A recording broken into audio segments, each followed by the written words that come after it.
S, வீடு, schools, hotels, store room இங்கெல்லாம் partition wall கட்டணும்னாலும் இப்போ பில்டிங் போனஸோட first choice Renocon rapid wall panels. அனைவருக்கும் வணக்கம். ரொம்ப ஒரு மகிழ்ச்சியான ஒரு தருணம். இன்றைக்கி 12th ரிசல்ட் வந்திருக்கு. கடந்த ஆண்டை காட்டிலும் பார்த்திங்கன்னா இந்த ஆண்டு வந்து ஒரு 0.17% நம்ம வந்து தேர்ச்சி விகிதம் அதிகமாக இருக்கின்றது. உள்ளபடியே இந்த தேர்ச்சி விகிதத்தில் தேர்ச்சி பெற்றிருக்கின்ற எங்கள் பிள்ளைங்க எல்லாத்துக்கும் என்னுடைய வாழ்த்துக்கள். குறிப்பாக இதற்கு உழைத்த எங்களுடைய பெருமதிப்புக்குரிய ஆசிரியர் பெருமக்களுக்கும் என்னுடைய நன்றிகள். எங்களை வழிநடத்திய எங்களுடைய தலைவர், என்னுடைய அரசியல் ஆசான் அவர்களுக்கும் என்னுடைய நன்றிகள். இப்போ இந்த ரிசல்ட் வந்து அடுத்த நிமிஷம் எப்போதும் போல் எங்களுடைய தலைவர்கிட்ட தொலைபேசியில் தொடர்பு கொண்டு இந்த முறையும் நாம் அதிகமாக நம்ம வந்து தேர்ச்சி பெற்றிருக்கோம் அப்படிங்கும்போது அவங்களுக்கு அவ்வளோ ஒரு சந்தோஷம், வாழ்த்துக்கள் அப்படின்னாங்க. எல்லாத்துக்குமே காரணம் நீங்கள் தானே அப்படின்னு கூட நான் பகிர்ந்துக்கிட்டேன். திருச்சி மாவட்டத்தை சார்ந்தவங்க இன்னும் கூடுதலாக நான் ஒரு மகிழ்ச்சி என்னென்னா, நம்முடைய திருச்சி மாவட்டம் ஒட்டுமொத்தமாக தேர்ச்சி விகிதம் எல்லா பள்ளிகளும் அடங்கியதில் ஃபஸ்ட்டு 5 பிளேசஸில் நம்ம வந்து இப்போ வந்துட்டோம். அது ரொம்ப பெருமையாக இருக்கின்றது.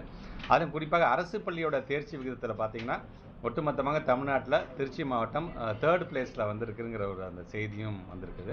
அதுமாதிரி ஒவ்வொரு பாடத்துலேயும் 100% வாங்கினவங்க எத்தனை, கணக்கு பாடத்தில் எவ்வளோ வந்திருக்காங்க, அறிவியலில் எவ்வளோ, தமிழில் கிட்டத்தட்ட 83 பேருக்கு மேல் வந்து தமிழில் மட்டும் பார்த்திங்கன்னா 100க்கு 100 மதிப்பெண்கள் பெற்றிருக்கிறத நம்மளால் பார்க்க முடிகிறது.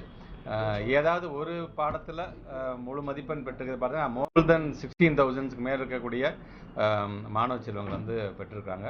வழக்கம் போல் மாணவர்கள் காட்டிலும் மாணவியர்கள் அதிகம் தேர்ச்சி என்பது உள்ளபடியே எங்களுக்கு மகிழ்ச்சி தான். இனி வருங்காலத்தில் மாணவியர்களுக்கும் ஈக்குவலாக எங்களுடைய மாணவர்களும் வருவார்கள் என்ற நம்பிக்கை இருக்கின்றது.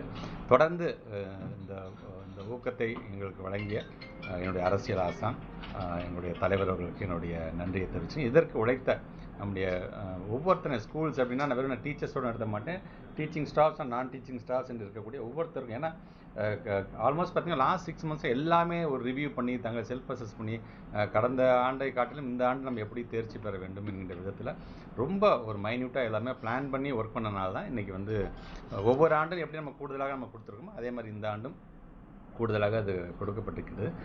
தேர்தல் ரிசல்ட்டு வேறு இதெல்லாம் கடந்து ஒரு பள்ளிக்கல்வித்துறை அமைச்சராக நான் பணியாற்றிய அந்த காலத்துக்காக நான் சொல்கிறேன். ஆனால் ஒவ்வொரு முறையும் மாதத்துக்கு ஒரு 4 முறையாச்சும் நம்முடைய அன்றைய எங்களுடைய தமிழ்நாட்டுடைய முதலமைச்சர் தொடர்ந்து எங்ககிட்ட என்ன நடக்குது எஜுகேஷன் சிஸ்டத்தில் கேட்டது என்னுடைய விளைவு இன்றைக்கி ரிசல்ட்டில் வந்து எங்களுக்கு வந்து அது பிரதிபலிச்சிருக்கு அப்படி தான் நான் சொல்கிறேன் நான்.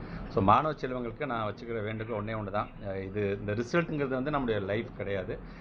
இந்த ரிசல்ட் அப்படிங்கிறது வந்து நாம் என்ன பாடத்தை நம்ம தெரிஞ்சுக்கிட்டோமே அப்படின்னு நம்மை அறிந்து கொள்வதற்கான ஒரு காலம் தான். இதில் தேர்ச்சி பெற முடியவில்லை என்று சொன்னாலும் உடனடியாக உங்களுக்கான துணைத் தேர்வுக்கான தேதியெல்லாம் அறிவிச்சிருக்கிறாங்க.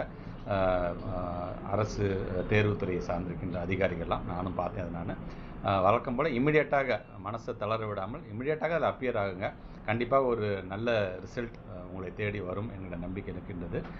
கான்ஃபிடென்ட் மட்டும் என்றைக்குமே கைவிட்டுடாதீர்கள். நமக்கான ஒரு மிகப்பெரிய உந்து சக்தியை நமக்கான அந்த செல்ஃப் கான்ஃபிடென்ட் தான். ஆனால் தேர்ச்சி பெற்றிருக்கின்ற உங்கள் அனைவருக்குமே என்னுடைய வாழ்த்துக்கள். தேர்ச்சி பெற முடியவில்லை என்று சொன்னாலும் மீண்டும் முயற்சி செய்து அதில் நீங்கள் மீண்டு வர வேண்டும் என்பதுதான் என்னுடைய வாழ்த்துக்களை நான் தெரிவிச்சுக்கிறேன். பிஎம்சி வந்து மத்திய அரசுலேருந்து ஒரு கடிதம் வந்திருக்கு. அமைய போகிற புதிய அரசுக்கு இந்த விவகாரத்தில் எப்படி முடிவு எடுக்கணும்னு நினைக்கிறேன்? கிளாரிட்டியாக கொடுக்கணும். அவ்வளோதான். யாராக இருந்தாலும் எதனால் பிஎம்சி நாங்கள் வந்து வேணான்னு சொல்கிறோம் அப்படிங்கிறத பல நேரத்தில் நாங்கள் வந்து எடுத்துன்னு சொல்லியிருக்கிறோம். அதற்கு இருக்கக்கூடிய சிக்கல்கள் என்ன அப்படின்னு கூட அன்றைக்கி எங்களுடைய தலைவர்களுடைய மூலமாக ஒரு பள்ளிக்கல்வித்துறை அமைச்சராக மத யானை அப்படிங்கிற புத்தகத்தின் மூலமாக அது அடுக்கடுக்காக என்ன காரணத்திற்காக நாங்கள் எதிர்க்கிறோம், இதை நாங்கள் அரசியல் பார்க்குறோம், அரசியல் பார்க்காமல் எப்படி எதிர்க்கிறோம், எப்படி எங்களுடைய பேரறிஞர் அண்ணா முத்தமிழ் கலைஞர் இன்றைக்கி எங்களுடைய தலைவர் எங்களை வழிநடத்தக்கூடிய அந்த இருமொழி கொள்கை என்பதே போதுமான ஒன்று, மும்மொழி கொள்கை ஏற்க மாட்டோம் என்று நாங்கள் எப்படி இருந்தாங்க. ஸோ அவங்க என்னென்னலாம் சொல்லி உங்களை மிரட்டினாலும் யாராக இருந்தாலும் சரி, ஆட்சிக்கு வரக்கூடிய யாராக இருந்தாலும் அதுக்கு பயந்து டயர்டாகிடுதுங்க. ஏன்னா நீங்கள் எடுக்கக்கூடிய முடிவில் கண்டிப்பாக ஒட்டுமொத்தமாக அந்த தமிழகமே உங்கள் பின்பு நிற்கும். அது இந்த கட்சி அந்த கட்சிலாம் இதெல்லாம் அரசியல் பார்க்காம தமிழ்நாட்டுடைய நலன் சார்ந்து அனைவருமே நம்ம ஓரணியில் நாம் நிற்போம் என்கின்ற அந்த செய்தியையும் யார் ஆட்சிக்கு வந்தாலும் உங்களுக்கு சொல்கிறேன். நான் கடமைப்பட்டிருக்கேன். நான் தேங்க்யூ.